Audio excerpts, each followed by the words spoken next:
¿Qué tal, gente querida? ¿Cómo va? Bueno, espero que muy bien.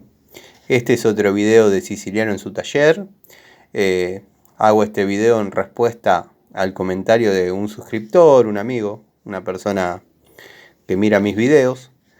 Bueno, preguntaba acerca de unas llaves articuladas, que ya vamos a ver, pero quería decirle que básicamente se trata de la mezcla, la cruza entre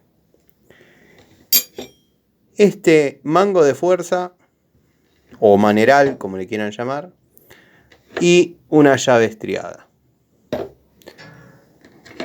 Y acá tenemos la cruza casi perfecta.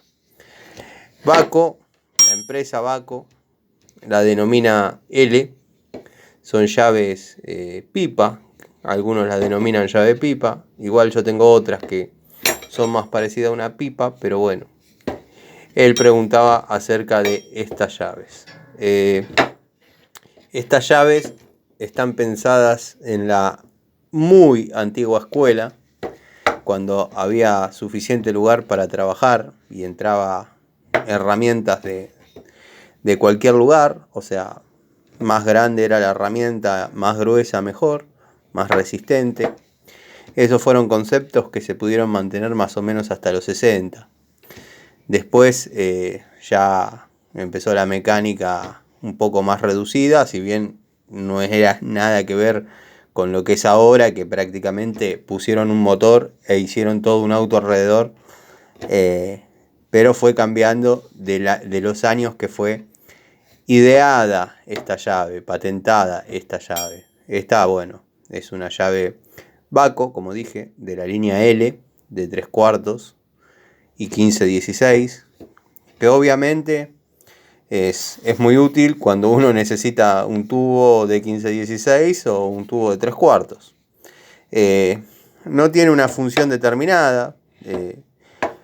A veces es difícil encontrarle un uso, dado que no entra en ningún lado. Y bueno, algunos dirán, Tano, pero es un tubo.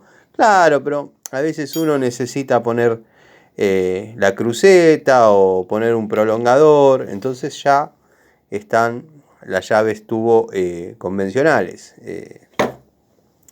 Esta es la cruza exacta entre una estriada, Baco PS, y un tubo con su manija correspondiente, con su mango de fuerza correspondiente, para ser más exacto, dado que tiene el mismo movimiento.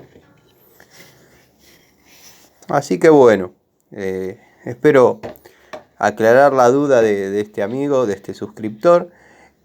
La verdad que en esta época, para lo que es mecánica, obviamente se utilizan, siempre se le encuentra un uso.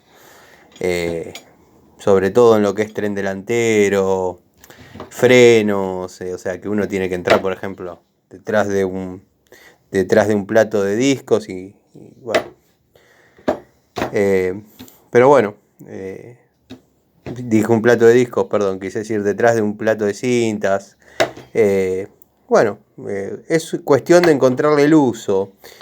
La respuesta es que es la cruza de estas dos herramientas.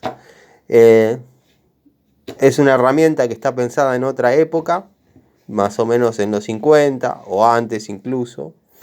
Y bueno, hoy es como que están resurgiendo todo este tipo de herramientas articuladas, o sea, llaves raras, por ejemplo, llaves de 4 medidas, la llave tipo hueso que viene con 8 medidas.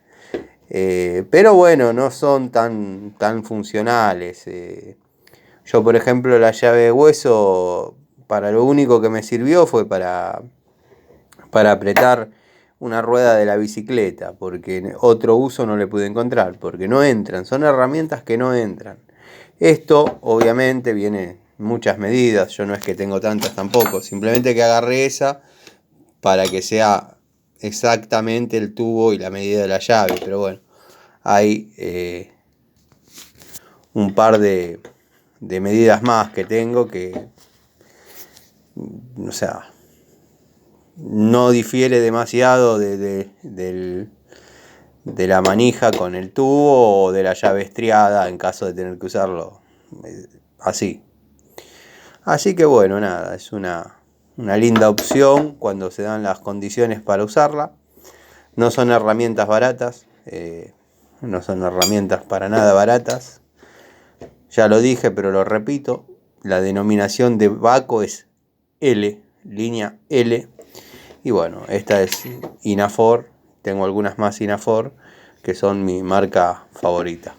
Bueno, les mando un saludo, espero no haber embrollado mucho la situación, pero nada, simplemente quería responderle a ese amigo, dado que tenía los conocimientos y la herramienta para mostrarlo.